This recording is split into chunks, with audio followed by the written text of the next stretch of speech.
to see your beautiful face again. I thought you were going to be here in the studio with us. I was not aware. Sorry, I had... Kaka-gym ko lang, kaya pawis pa ako. Sorry. Umahabol lang. Okay, so the survey of the survey on majority Filipinos, 80% of Filipinos supporting the government's efforts to assert rights in America.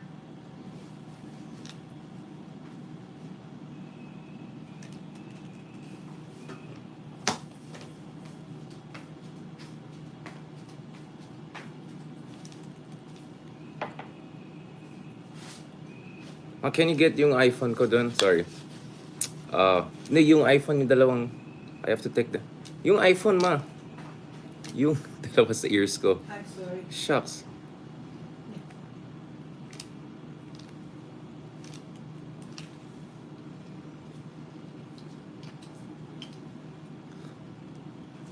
Sorry, Gina. My audio went suddenly into my AirPod. Could you just repeat that question? Sorry about that. Pumasok bigla dito sa gym AirPod ko. Sorry. Jeez, okay. I don't even remember my own question. It's a Friday. But It's anyways, Friday. the point is, monstership still in Zambales, 13 days now. We just had bilateral consultation mechanism meetings with China. Still, it's there are no signs that they might leave. What do we make of that? Well, the fact of the matter is that we're in a very sensitive transition period. We're just days away from a new administration taking over in the United States.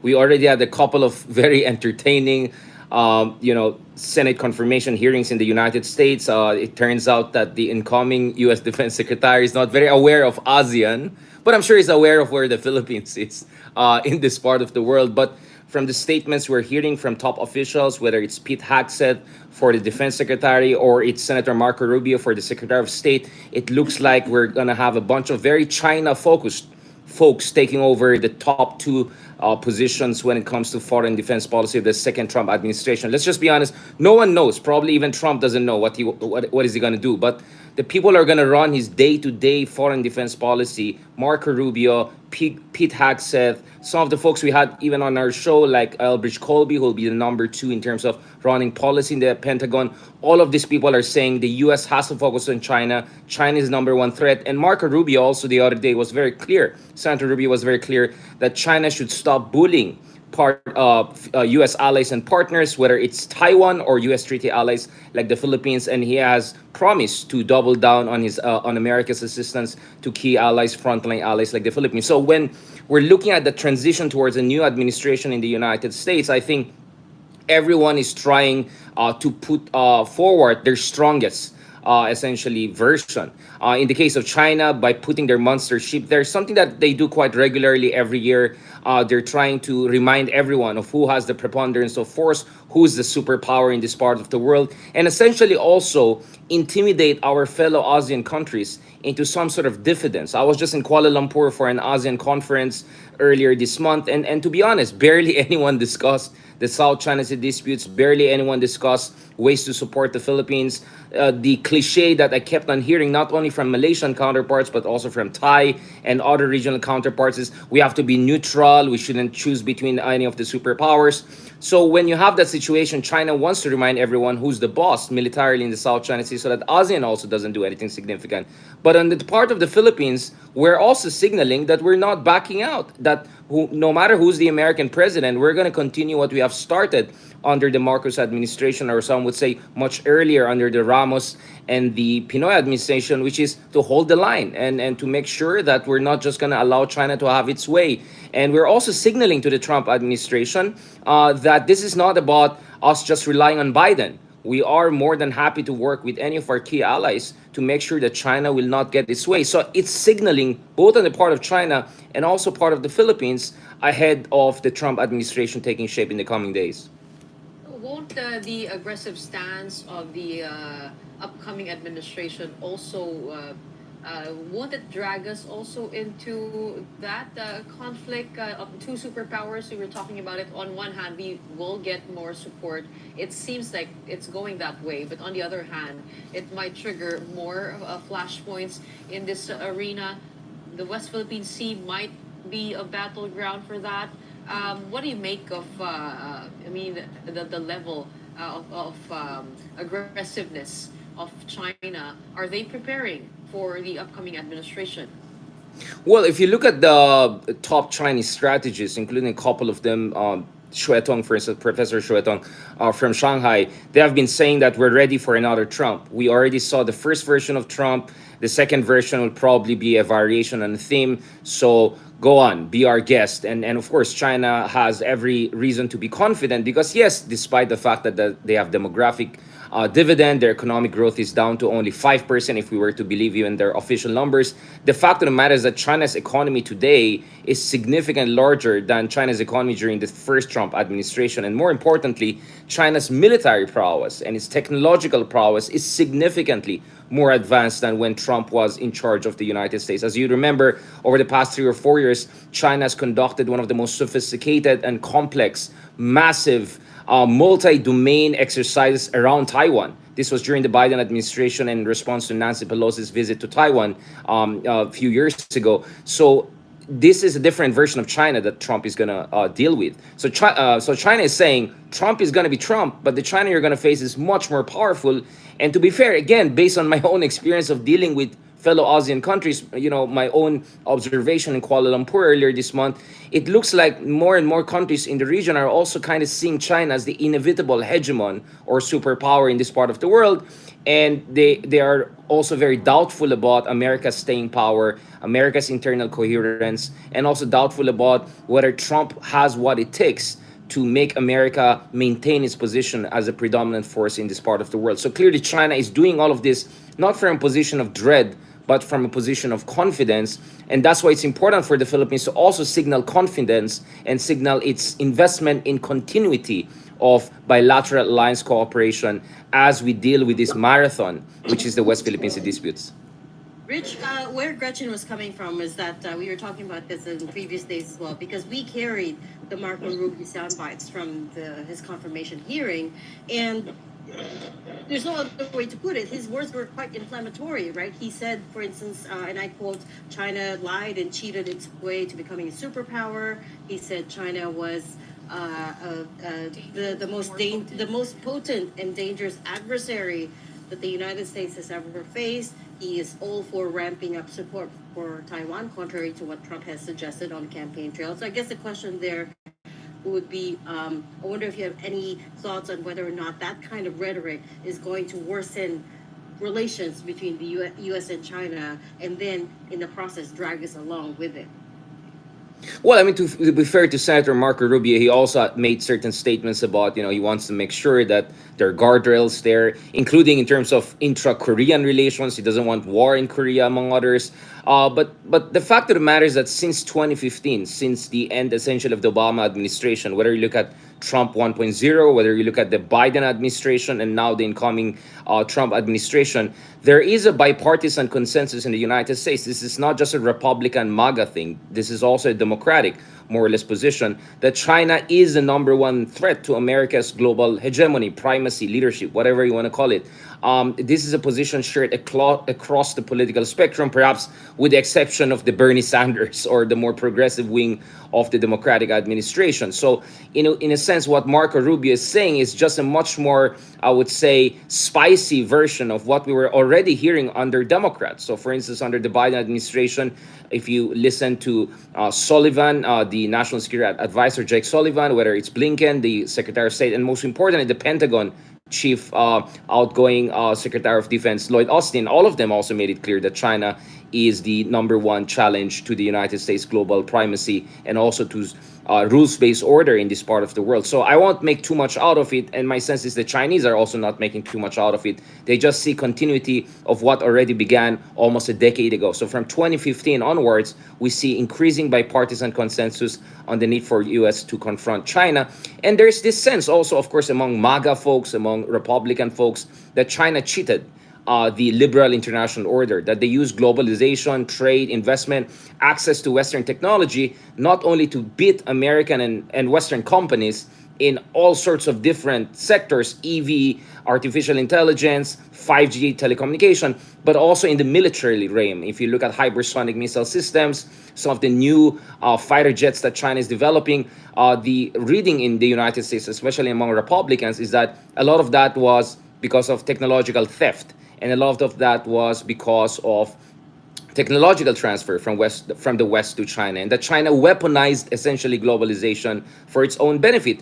My read on that is, yeah, I mean, this is what has been happening throughout history, right? The Germans did it to the French and the British, the Japanese did it to the West, and then later on, the story of modernization and rise and fall of superpowers is new rising powers copying, stealing from from the previous declining powers. So I think what Marco Rubio is mentioning is not something unique to our historical moment. What is unique is that China is just the largest ever country that is non-Western that has come this far technologically and militarily in the last half a millennium. That is what I think is quite shocking and hard to absorb for a lot of Americans, especially Republicans and MAGA folks. But Richard, did that surprise you? I mean, these strong words from Marco Rubio, because we were talking about this last night. Trump has been known to be very transactional, right? He did even say that if Taiwan wants the support of the U.S., then they would have to pay. But here you have Secretary of State nominee Marco Rubio pushing for a stronger stance against China and essentially putting Taiwan's security on the world stage. Well, as I said, I think as far as Trump's mind is concerned, I don't even think he knows himself what he's going to do in the coming years. So there's no point in trying to make sense out of what is like the algorithm of Trump. But to the degree that we can say what is the algorithm of Trump, it's that he wants to open space for unorthodox solutions. Now, clearly, on one hand, if there's one thing consistent with Trump is that he wants allies to pitch in more. So Taiwan is already spending close to 3 or 4% of its gross domestic product on defense spending. Well, Trump is saying spend twice that. And when you spend twice that, buy American weapon systems so that we can make a lot of money out of that, right? So that's one thing consistent with Trump. He wants allies, whether in Europe or Asia, to pitch in more, especially wealthy allies and partners, whether it's first world countries, major military powers like Japan, NATO members in EU, or even partners like Taiwan, which is a very developed country and can have even more investment in its own military capabilities. But I think, of course, Donald Trump also has people like Elon Musk, who's very much invested in China, who has behind the scenes been talking to the Russians, Iranians, and the Chinese and doing his own parallel personal diplomacy. So there are also some tendencies within the MAGA movement and also within the Trump administration which want some art of the deal, grand bargain with China. But the fact of the matter is that, as I said, if the everyday defense and foreign policy of the United States is going to be run by Marco Rubio types, Elbridge Colby types, I don't think we're going to see a nice, let's be nice to China kind of America. At best, perhaps what we're going to see is the United States, which will put a lot of pressure on China, probably the same with Russia, probably the same with Iran, this revisionist powers or rival powers, and then push for some sort of a deal or a grand bargain. But in the meantime, the Philippines should not just be, standing idly by. We should also show to the Americans and to the Chinese that our faith as a country, as an independent country, will not be hostage to the whims or the whimsical tendencies of any superpower. And that when it comes to our alliance with the United States, we expect them to honor their side of the bargain as they should expect us to hold the line. And if there's anything that I've noticed in my trips all around the world over the past 2 years or so, including meeting with heads of states, among others, is that they appreciate what the Philippines is doing. Maybe not in ASEAN, but in Europe, in the United States, among others, they appreciate what we're doing in the South China Sea. So we have to just continue what we do so that the Americans also realize that we are a reliable partner and we're an important semi-frontline state. The best way I can put it is that the Philippines is like Poland of Asia. I'm not talking about Poland in the 18th, 19th, or 20th century. I'm talking about Poland of today. Poland of today is a major U.S. ally and at the very front of helping Ukraine against Russia and keeping Russia as much as possible at bay. So the Philippines can play a similar role to Poland. Our economy is almost as big as Poland. Our population is bigger than Poland. We're not a superpower, but we can be a really reliable partner for the United States. So this is the message that we have to send, and these are the conversations that we have to have behind the scenes with the incoming Trump administration. I want to get your thoughts on the upcoming ceasefire deal between Israel and Hamas. in that side of the world. It is said to happen on Sunday, January 19. The Israel's cabinet has yet to sign off on this deal. There are still Palestinians who are getting killed at this very moment before that. But what is your read? Both the Biden administration and President Trump are taking credit for this because they both have teams there. But do you think are they giving this win to Trump or to Biden? I mean, one day before he leaves office and one day before Trump gets inaugurated. I mean, do you think President Trump will inspire more respect given his unpredictability? Well, the Gaza issue is very important, right? Because again, if you go to Malaysia nowadays, you go across ASEAN, a lot of people talk about Gaza issue. And my sense is America's policy on the Gaza issue is something that pro-China elements across the region are going to use against the United States, and that people are critical of the West. I mean, you had no less than Anwar Ibrahim, the Prime Minister of Malaysia, really openly accusing the West of hypocrisy when it comes to international law, upholding international law. When it comes to International Criminal Court, for instance, its warrant of arrest against Israeli leaders. Now, the fact of the matter is, technically, this ceasefire deal, if it holds, because there are many phases to it. There's exchange of prisoners. I think in Israel there's a law that if you're about to release certain prisoners, there's a 48-hour appeal period. So let's see if there'll be agents saboteurs, what's going to happen. But assuming everything runs smoothly from Sunday onwards, yes, by next week we can look at a situation whereby Trump will be inaugurated, and finally we have a semblance of the beginning of a new chapter in the Israeli-Palestinian conflict. But I think practically the consensus among all major pundits following what's happening in the Middle East nowadays and American foreign policy is that what was agreed to recently is not too different from what Biden had put on table 6, 7, 8 months ago. What has changed is that Trump is coming in.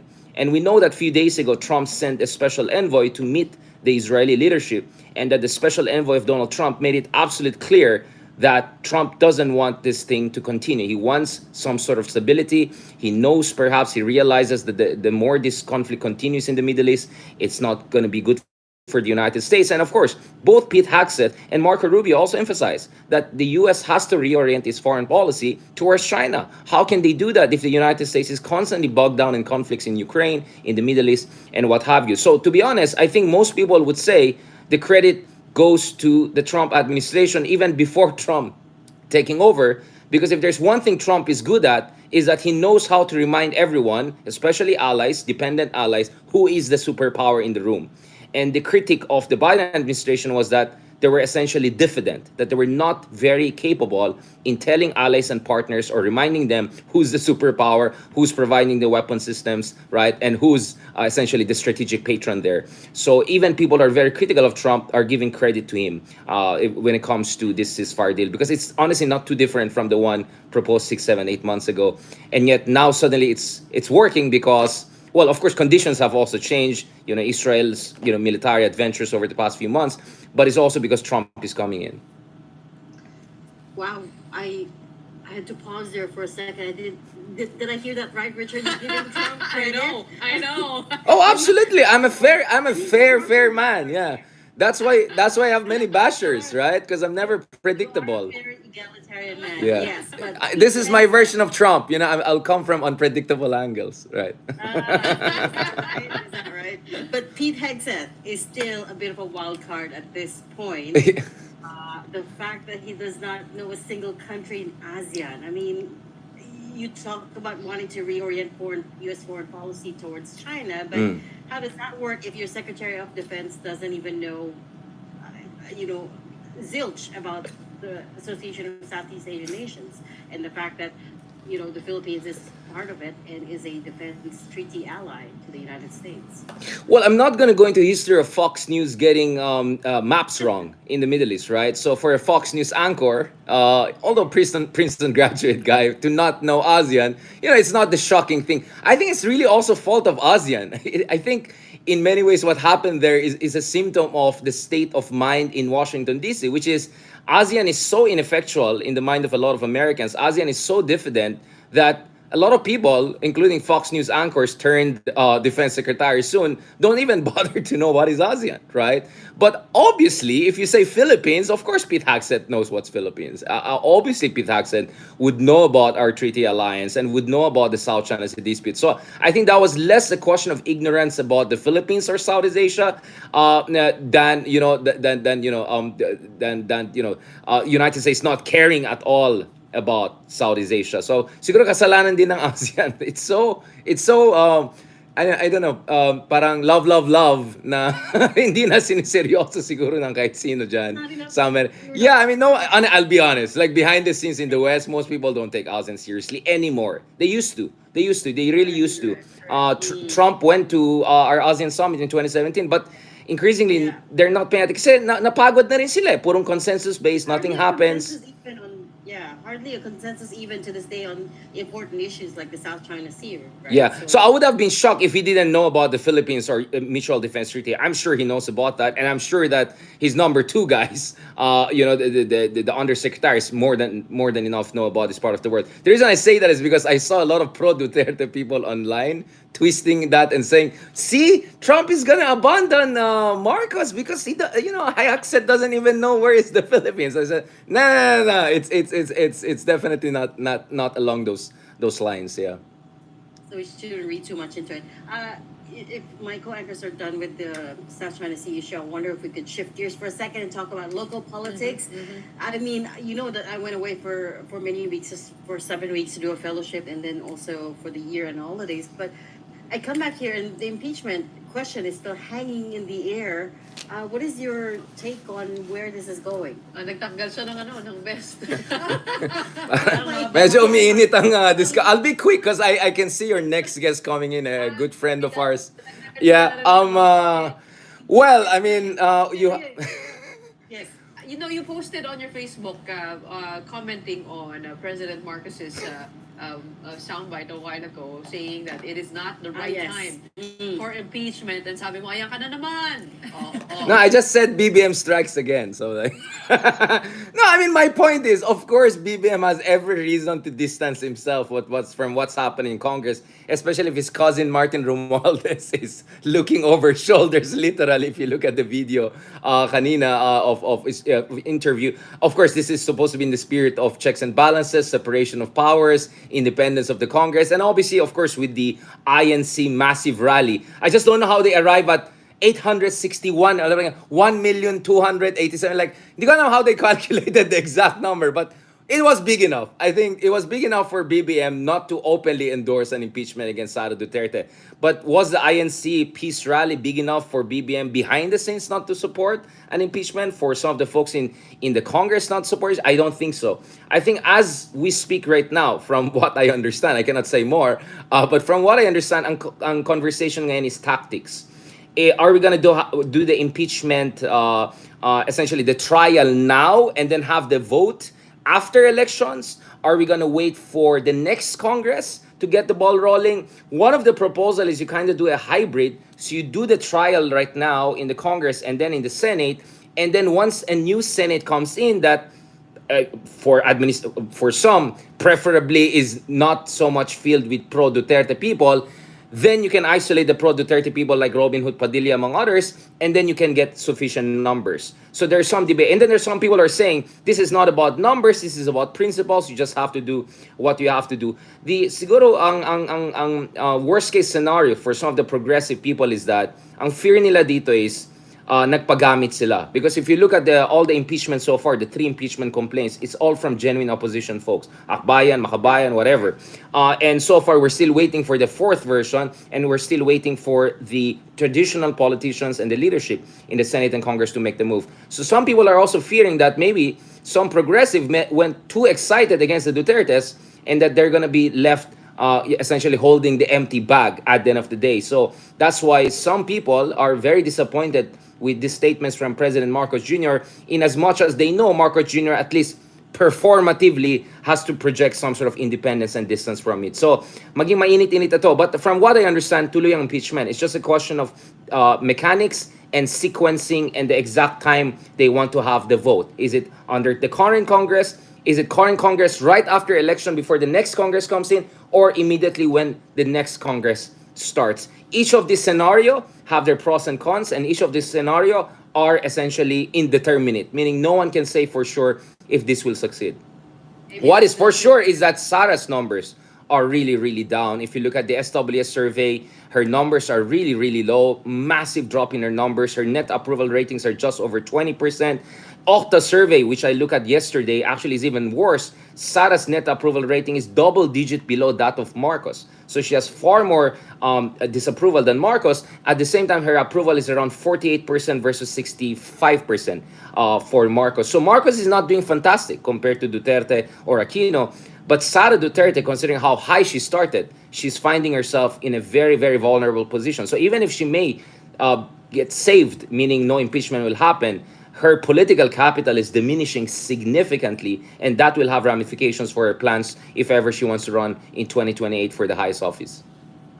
Well, to put it into context, even President Marcos in the latest SWS service also suffered double-digit drops. So it feels a bit like people have had enough both of of this them. Yes, political. correct. There is a mutual destruction, but one side controls the livers of the state and massive budget. The other side is outside the circles of power. So it's a mutual destruction, but with asymmetrical effect. That's something we have to keep in mind. Yeah.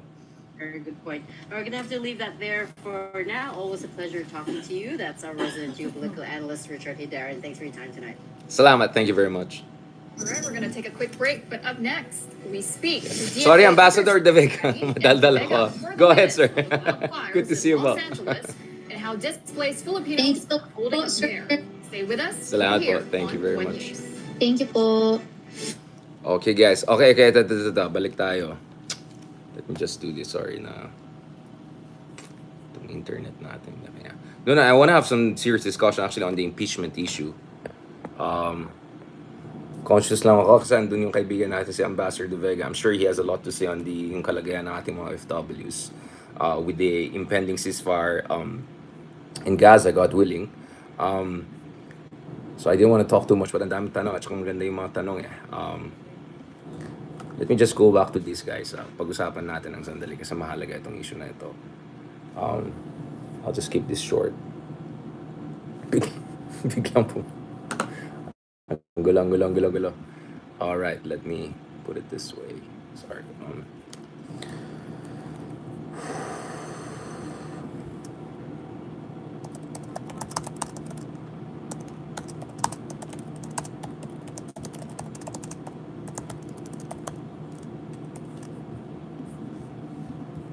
Wait lang, go tayo. Mother, pwede pahingin ng isang phone ko? Mother, pwede pahingin ng isang phone ko? Wait lang, natulog yung pa. One second. Yung nagfo-fold. Yung parang nagiging iPad siya, yung fold. Andyan sa, taas dito.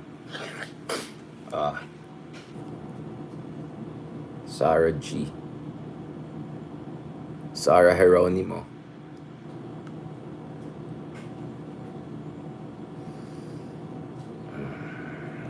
Okay, thank you very much, Mother. Okay.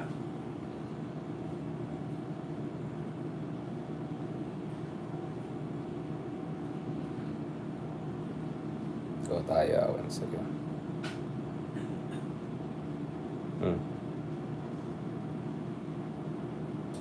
Wait, wala akong Twitter.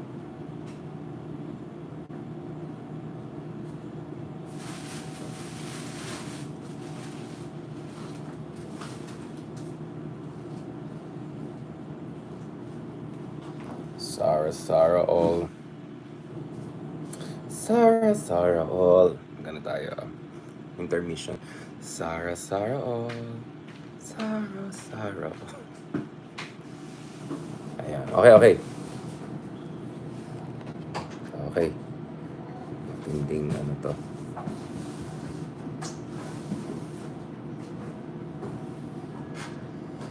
Alright guys, so welcome back dito sa latest episode ng The Deep Dive. Mukhang hindi pa rin sumablay. Wait. Okay. Ito na guys, live na tayo. Ito. Quickly lang Pasensya na, hindi nakayanan ng internet natin. Talagang walang kwenta talaga yung internet sa Pilipinas. Napakamahal-mahal pa naman. Hindi nakayanan sabay yung live natin kanina sa TV interview natin. But at least yung mga friends natin sa YouTube, ang others were able to catch it. But gusto kong balikan actually some of the points that were raised by sila Gretchen, Regina, among others towards the end of yung interview natin kanina, which is yung itong impeachment kay Sara Duterte. No, I wanna discuss that from different angle because actually ang narinig natin nowadays is that okay, well, I don't want to read it per se, quote unquote, kasi it will look like I'm parang attacking particular person or not. I'm not. I'm just looking at certain tendencies. So anyway, may mga kaibigan tayo dyan na ang position po nila, well, actually, yung iba parang tayo yatang tinatamaan na. Sinabi ng iba, now there are those neither pro-Marcos nor pro-Duterte who are goading us to effectively side with the Marcoses first now and help them as they crucify the Dutertes, thereby attempting to mobilize the working class in favor of one dynasty against another, as if nothing was learned from the disastrous tactic of siding with the Aquinos against the Marcoses in 1986, with the Arroyos against the Estradas in 2001, with the Aquinos against the Villarroyos in 2010, or with the Dutertes against the Rojas Aquinos in 2016. There's a way to escape this vicious cycle, support neither the Marcoses nor the Dutertes, and concentrate on building up the autonomous power of the working class and other oppressed groups so we'll never again become cannon fodder in the bloody internecine games of our country's corrupt dynasties. Okay, so in short, basically, ang point dito, in fairness naman, sinasabi na may mga kaibigan tayo dyan na not necessarily pro-Marcos or pro-Duterte, but effectively by overwhelmingly focusing dito sa impeachment ni Sara Duterte, tinutulungan nilang si Marcos.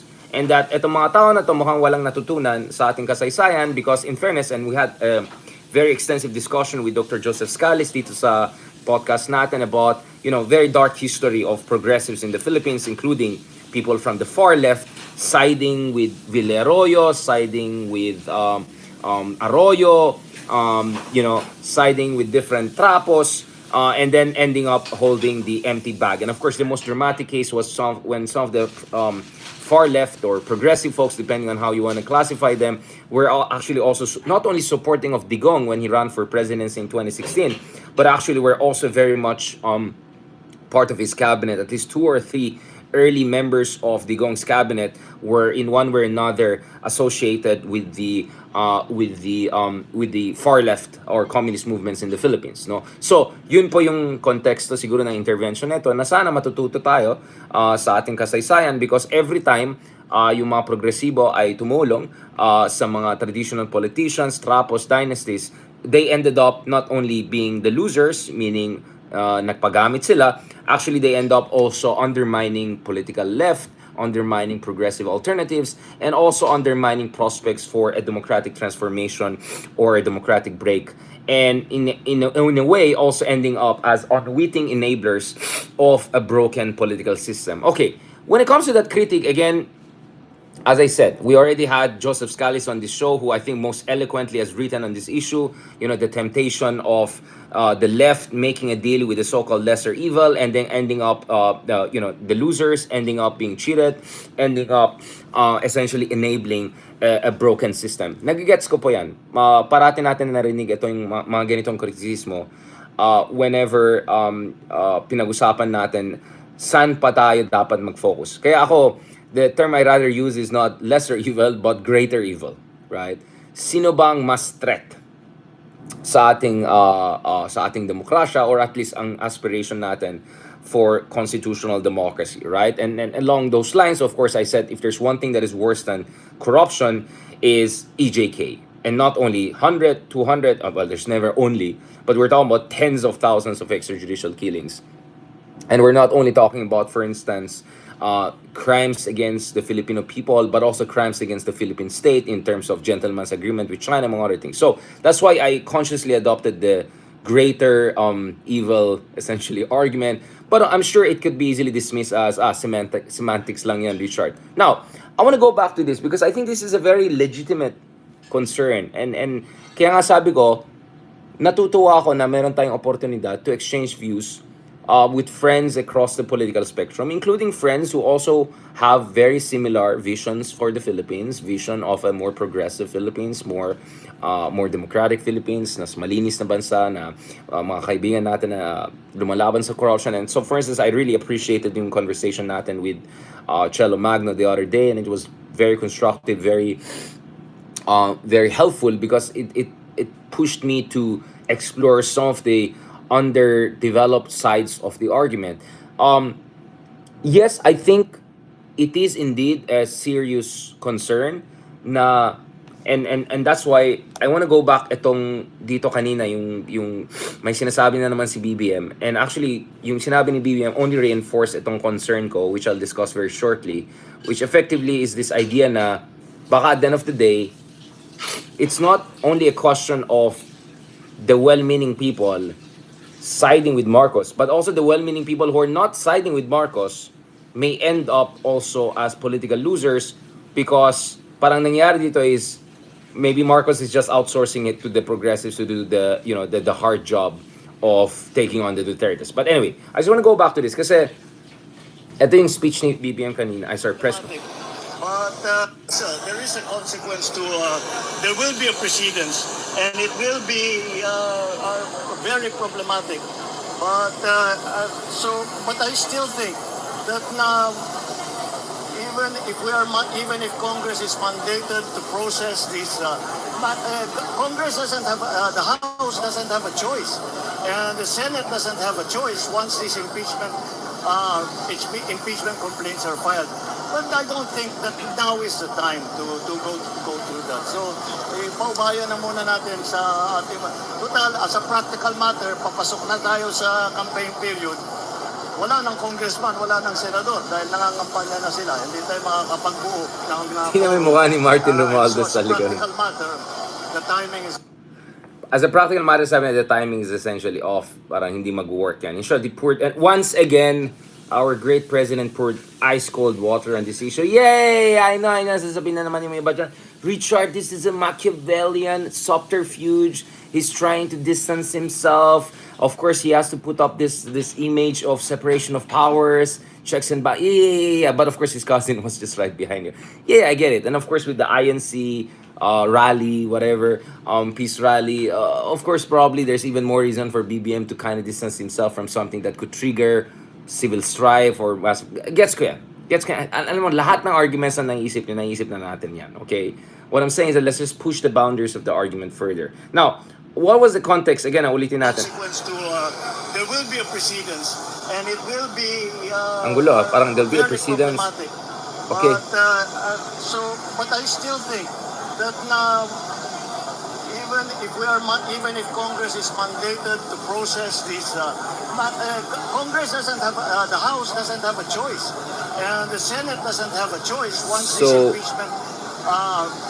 So they have to do impeachment. They have no choice. There's a precedence, but you don't think. To go through that. So, Yan ang sinasabi ko yung parang triple talk. Matter, papasok na tayo sa campaign period. Wala ng congressman, wala ng senador dahil nangangampanya na sila. Hindi tayo makakapagbuo ng quorum. And so as a practical matter, the timing is... Okay, anyway. Medyo magulo yung sinabi niya. But ang sinasabi ni BBM dito is actually in response to Mang Johnny. Ito kasi yung question ni ito yung pinost ni Mang Johnny, Juan Ponce Enrile, who's only in the Philippines.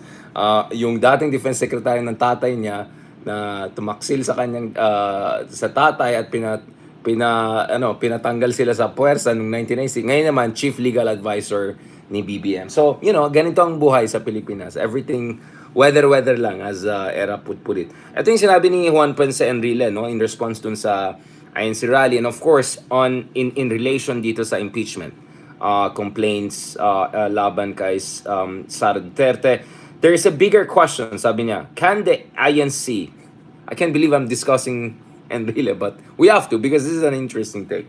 Ito At actually yung first part nung intervention ni BBM kanina was saying na Mang Johnny is the finest legal mind in the country, that legally he agrees with him. But anyway, sabi ni Enrile, can the INC with all its members amend the Constitution or suspend any of its provisions? Are we prepared to discard or sacrifice the value of rule of law for a person or a group of persons? Impeachment is just a constitutional legal process to remove a government official from his office if there is a ground. It should be if there were a ground and evidence to support it. The impeached official is not going to jail by the mere fact of his impeachment, or his and her. Actually, that should be more politically correct. As a nation and as a state, we will incur a very detrimental precedent if we follow the logic implicit in the INC rally that they mounted. Are we prepared and ready to face the long-term consequences of that INC move? In short, ito yung sinasabi ni Mang Johnny, okay? Ito yung sinasabi ni Mang Johnny. Dapat ba magpa-intimidate ang Estado sa peace rally ng isang malaking religious organization? Essentially, yun ang argument ni Mang Johnny. That pagdating sa issue ng batas at sa issue ng saligang batas, sa issue ng accountability, dapat yung issue ng accountability and transparency, hindi dapat mob rule dito. Hindi dapat ito ay palakihan ng rally.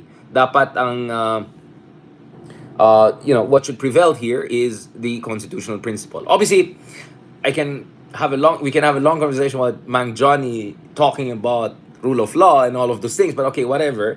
But it's a very important intervention because essentially ang sinasabi ni Mang Johnny dito is, hindi, kung talaga may grounds for impeachment si Sara, no amount of million strong, 500 strong, 300 strong, 300,000 strong, 1 million, 1.5 million, none of that should intimidate the state or prevent the state from exercising its duty, its constitutional duty. So in short, ang sinasabi ni Enrile dito is hindi kami na-intimidate.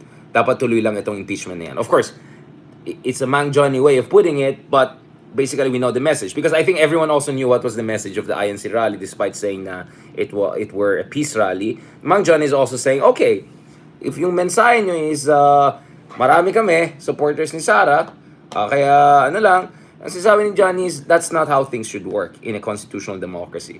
Right? Now, of course, he could have easily also mentioned that surveys show so far, and perhaps this number will keep on increasing, 41% of Filipinos are supportive of an impeachment. Now, some of our DDS friends, some of our fake news columnists, fake news peddler friends, mga ganun, they can come up with all their mumbo-jumbo, questioning of the SW survey, among others, in ways that they never did when the SW surveys were showing good numbers for Duterte or whatever. Ganun naman ang style sa Pilipinas. Believe ka lang sa survey pag lumalabas yung gustong lumalabas, di ba? Ganyan lang naman tayo eh. Anyway, huwag na tayo sa mga Google Trend friends natin, balikan natin ito. No, I mean, so if you look at it, BBM had to respond because he's essentially his chief political advisor is also coming out and saying, hey, so what? Kung nag-rally kayo na marami, hindi kami dapat magpapa-intimidate. Kung talaga may basihan itong impeachment, go na lang tayo. So that's why BBM had to come out. Except BBM comes out and does triple speak. Right? It's like on one hand says, tama si Enrile, magaling, matalino, magaling mag-isip. Tapos, wala rin choice yung Kongreso, kailangan nilang gawin. Pero wag na yan, walang mangyari. So that's what I call a triple speak. Right? And as I always say, maybe to him it sounds smart. Maybe to some of his followers it sounds like a Machiavellian, subterfuge move, foxy move. But honestly, for me, it doesn't come off that way. I think for me, it just reinforces this notion that there's indecisiveness. That that character is destiny, that you have too much of diffidence, that you have too much of conflict avoidance just when you need decisiveness. Diba? Hindi natin kailangan puntahan yung literature on war of maneuver, war of position, but there are times that you have to make the move. And there are times that when you say you have to make the move, hindi lang in terms of operational intervention, pero in terms of words. Because words, as Hannah Arendt would put it here, speech is a form of action too, because speech shapes political circumstances, especially if you have the bully pulpit of the presidency. So words matter. Words absolutely matter. Words can create war. Words can create movements. Words can bring down and burn down a whole democratic institution. And words can also heal in as much as they can divide. So words are a form of action, right? They're a political action, right? So I understand that politicians have to say different things to create confusion strategically, but honestly, I'm just not sure very much where's the strategy here. Anyway, going back to this, where does this leave the genuine opposition? Kasi this is a very legitimate question. Kasi for the past 2-3 weeks, I've been warning how hina-hijack ng mga DDS etong legitimate questions that are being raised by our good friends about the budget of BBM. But at the same time, I also agree to a certain degree with this argument that dapat hindi rin magpagamit ang totoong opposition sa administration in terms of doing the dirty job. Because look at it, all of the impeachment complaints, Akbayan, Makabayan, progressive groups, Magdalo, etc. At kanina po, nagsama-sama itong mga grupo na nagsampa ng mga ng tatlong impeachment complaints to show a united front and put pressure on the government to move forward. So dapat sisiguraduhin din ng opposition na hindi sila magpagamit or hindi sila gagamitin ng administration just to do the dirty job of... Kasi tama rin si Sir Ronald in a sense that, although Ronald didn't articulate it fully, but my read is that there are some people there, may mga trapo dyan na sinasabi nila, okay lang yan, kahit di na natin ma-impeach yan si Sara, pabaksak naman yung mga approval ratings at numbers niya eh. So as long as we just weaken her politically, and as long as tapon lang tayo ng tapon ng kaso sa kanya, we can essentially contain her. So, some of the trapos who don't want to do the dirty job, when I mean dirty job is actually the right, the hard job, for them, their preferred option is just containment. I-contain mo yung mga Dutertes, just sampahan mo ng kaso, disbarment, NBI case, impeachment, kahit hindi ma-impeach yan si Sara, humihina naman siya humihina naman siya consistently. So that should be good enough, and that should be good enough to protect their interests and at the same time to prevent a moment of direct and all-out war or confrontation, if not civil strife. But yun nga, tama naman point ni Sir Ronald, the rabbit is out of the, you don't get what I'm saying. Like, we have already crossed the Rubicon. And once you have crossed the Rubicon, I forgot the Roman term for that. There's a very important Roman word that historians use to explain when Caesar literally crossed the Rubicon. No, discrimen, I think is the term. All right, I think the term is discrimen. Yeah, parang one way of interpreting the word discrimen Latin is this moment of anxious, this crossroad moment when your entire fate will be determined by the next move you'll make, right? This moment of immense intensity and high stakes dilemma. Discrimen, I think that's the Latin term for it. Very important. And I think we have already if not crossed the Rubicon, I think at the very least this is a kind of a discrimen moment. This is a kind of a crossroads moment.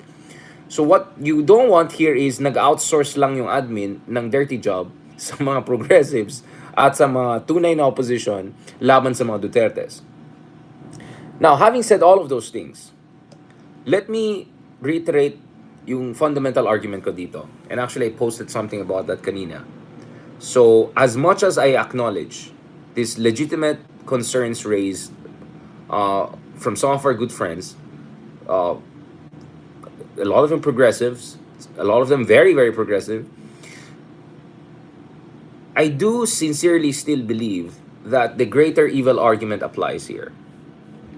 Kaya kanina, ito po yung post natin, genuine opposition cannot go just neutral in the Duterte-Marcos showdown. It can both actively help take down the greater evil, Gentleman's Agreement, West Philippine Sea, tens of thousands of EJKs, Farmali, Pogo, whatever, while also building its autonomous power ahead of the 2028 elections. And then, sabi ko, none of this also prevents the opposition, genuine opposition, from also checking the worst impulses of the current administration, including, and see, this is why I'm eyes wide open, including potential Cha-Cha showdown, inter alia, with the Marcoses ahead of 2028 elections, if ever, let's say, there's a temptation for a charter change after Sara Duterte gets impeached, assuming that scenario happens. So in that very short, mahirap kasi sa dapat ikasya mo lahat di ba?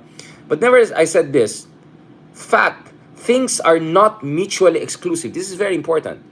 You can actually sequence struggles strategically. So, pwede mo unahin yung sa tingin mo ay mas malaking threat sa bansa. And then while you're taking down the greater evil, you mobilize your political capital, you build up momentum, then you take on the so-called lesser evil, right?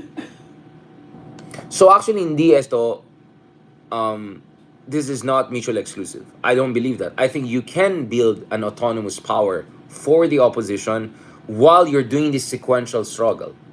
And as I said again, we are essentially in many ways students of Gramsci. I think I completely agree with Antonio Gramsci that you have to have some sort of dynamic flexibility. You have to be both tactically and strategically adept. And as I said, sometimes you have to have war of position, sometimes you have to have war of maneuver. I think if sa tingin mo talaga, kung konbinsido ka, we had Franz Castro on this show, we had Percy Sardani on this show, and their position is very clear. There's enough evidence for impeachment. So let's just go ahead with it. Now, that doesn't mean na ano lang, you will just be the junior partners of the Marcos Jr. No. In the meantime, you're also building your support base. So you can do war of maneuver against Duterte's now, and then you can do war of position over the next 2 or 3 years to check the worst impulses of the administration and at the same time lay down the ground for 2028 elections kung saan sisiguraduhin mo na none of the bad dynasties will end up in any major position of power, neither presidency or the vice presidency. Senate and all mahirap. But at least for president's vice presidency, who knows? Maybe Lenny, maybe Risa, maybe some less problematic politician could be in a position to make sure na Duterte's will not come back to power or the Marcoses will not have their puppets or whatever also perpetuating their regime, etc. Right? So sabi ko, yun ang problema ko sa ganyan argument. Hindi siya mutually exclusive. You can actually sequence struggles. You start with the greater evil, quote unquote, and then you go to the next one. At the same time, while you're doing that, you do war of maneuver, you do war of position, you're also building your autonomous power and position. I think theoretically it makes sense, but more importantly, I think it operationally makes sense. Because kung yung ibang kaibigan natin are actually aware of the day-to-day facts of our politics, hindi lang yung mga broad brush strokes of history, but which of course we do we can start with Hegel and all of that, but we can do the Hegelian analysis of the evolution of the Geist of Philippine politics and all of that. Fine, we can do the electrical analysis, but as Gramsci would put it, you also have to understand the day-to-day tactical evolution of the political landscape, and you have to respond accordingly. So in short, hindi po mutually exclusive. You can start with the greater evil and at the same time, you do the war of maneuver now, then you position yourself for the big one, the next major war of maneuver, hopefully in 2028, in terms of making sure you get the right people in the positions of power, right? Or at least prevent the worst people getting in. Do you get what I'm saying, guys? So, dapat ganyan dynamic, multifarious ang process of thinking. Now, obviously, I think it doesn't help that some of our friends, including some of the guests we had here, ay masyadong excited to say, Duterte lang talaga sa sobrang masama mga Dutertes. Essentially, in-imply dyan, hindi naman okay na yan si BBM. Well, hindi. I don't agree na okay na yan si BBM. I think there's some serious concerns that we have to address, and I welcome the efforts of a lot of our good friends who are looking at the budget or looking at how BBM is not doing enough to veto the worst part of the budget. Although Zaldico's removal is seen as some sort of mini corrective or could be the beginning of some corrective measures because mukhang medyo curb your enthusiasm problem tayo. But anyway, I hope you all understand where we're coming from. Actually, I am fair. I try to listen to different sides of the debate. Kanina, some of you were able to catch our interview. I was even fair to Trump. And I said, Trump's pressure and reminder of who's the superpower perhaps played a role in the acceptance of the ceasefire agreement, the very agreement that was offered by Biden 6 to 7, 8 months ago, which was not taken seriously because Biden was seen as weak and diffident, right? Or his administration for that matter. So we're fair, and we look at different things. I would love to have theoretical debates, big picture, broad brushstrokes, but we are here already in the rough texture of history, and we have to make important tactical decisions in as much as we're looking at the broader strategic goal of building a strong, autonomous, progressive movement. So, okay. So, I hope, guys, nagigets nyo na saan tayo galing. On that note, thank you very much, guys. Kanina nilabas natin yung super rough version ng ating Marcos and Marxism Volume 1 Discourse with Professor Belly and Ronald Llamas. But as we speak, in-edit pa natin yung high-definition version niya. So hopefully within a day or two, we can upload yung high-definition version. So look forward to that. But as I said, volume 1 lang yon. We hope to continue more of this kind of theoretical, historical, but also tactical, pundit-style discussion. So both social science, philosophy, and at the same time, punditry and journalism. Lahat po ang kinakasya natin sa mga maliliit natin na mga productions dito. So I hope you guys appreciate what we're trying to do here. I know that some people have their own preferences, some people have their own ideas about things. But as I always say, guys, we're serious people and we're looking really at all of the angles. Every angle you can look at, we have already explored it in writings, in speeches, in discussions, and of course some of the confidential conversations we're having that I cannot share here on the record. But believe me, we're looking at all of the angles, and the best analysis I think that I can provide at this point in time, to the best of my ability, and I do believe it's probably the most sensible thing at this point in time, is that you sequence the struggle, you do a war of maneuver here, you do a war of position there, and at the same time, also don't forget who's the greater evil without ending up as a factotum of the lesser one. Kaya yan. Hindi ito mutually exclusive. If you have enough dexterity, flexibility, and tactical intelligence, and strategic wisdom, I think it's very much doable. On that note, thank you very much. Maraming salamat. Tomorrow, tuloy natin RMC naman. Tuloy natin discussion natin with senatorial candidate Mark Gamboa and of course, counselor, soon to be counselor, Chris Tan, because of course our conversations were interrupted with yung bagyo sa Bicol and the bad internet, but hopefully we can continue that conversation soon. Because of course, again, sabi ko, this is all in the spirit of getting points of view from across the political spectrum. Hindi lang pwede mga leftist friends lang natin, kausap natin, or yung mga right-wing friends. It has to be from across the political spectrum, and that is what I offer in this little show we have. So please don't forget also to follow us on Spotify, Deep Dive with Richard Haydarian. Please continue to support us. Medyo bumabang natin from 4.9 out of 5 star, naging 4.8 na lang tayo. So I would appreciate if some of our friends would help us to bring it back to I think where it deserves.